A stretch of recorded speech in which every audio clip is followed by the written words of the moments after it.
Dumagundong ang Philippine Arena sa dami ng mga fans, kabilang ang ilang mga foreigner na nanood ng concert ng K-pop group na Stray Kids. Ang concert ng Stray Kids sa Pilipinas ay bahagi ng kanilang world tour sa key cities ng Asia Pacific na nagsimula sa Seoul noong August 24. Si Mark De La Rosa sa balita. Maaga pa lang ay dumagsana ang maraming fans ng Stray Kids sa Philippine Arena.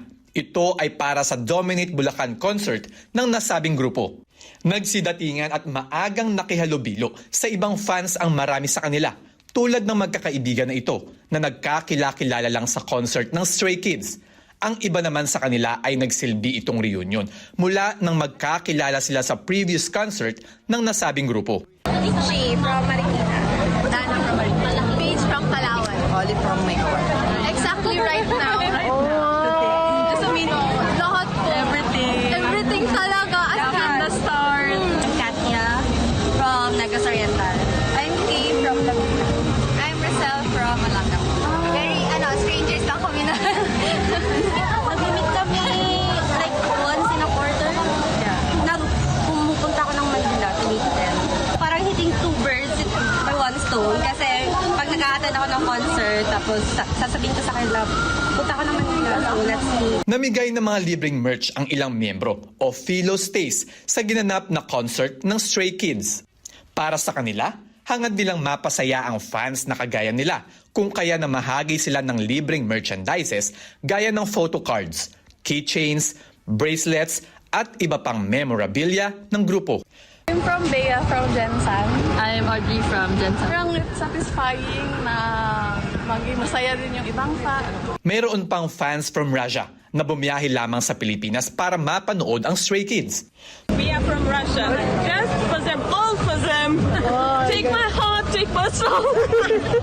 I'm not sure I would answer it because it's just something that you feel inside when you first hear or see him, and you just feel that it's something that connects with your soul and with your mind. Pasado alas 5 ng hapon nang buksan ang Philippine Arena at magpapasok ng audience. Nagsimula naman ang naturang konsyerto ng alas 7 ng gabi. Sinimulan ng Stray Kids ang kanilang konsyerto sa pamamagitan ng isang kahanga-hangang performance ng Mountains.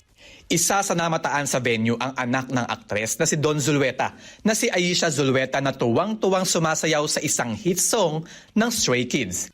Tinapos ng grupo ang kanilang concert sa awiting Megaverse at Chick Chick Boom.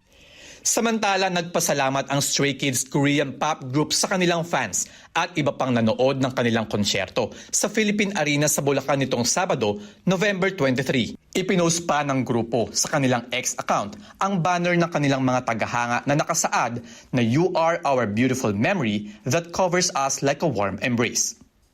Kasama ng iba pang larawan na kuha sa backstage.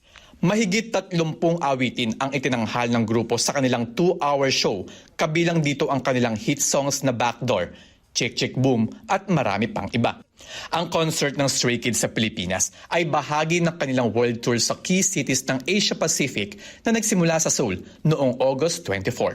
2023 nang unang dumating sa bansa ang grupo para sa idinaos na Asia Artist Award at World Tour.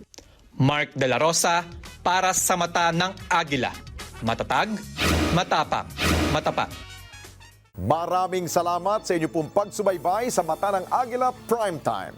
Para malaman ang matatag, matapang at matapat na mga balita, i-follow lamang at mag-subscribe sa @Net25 TV.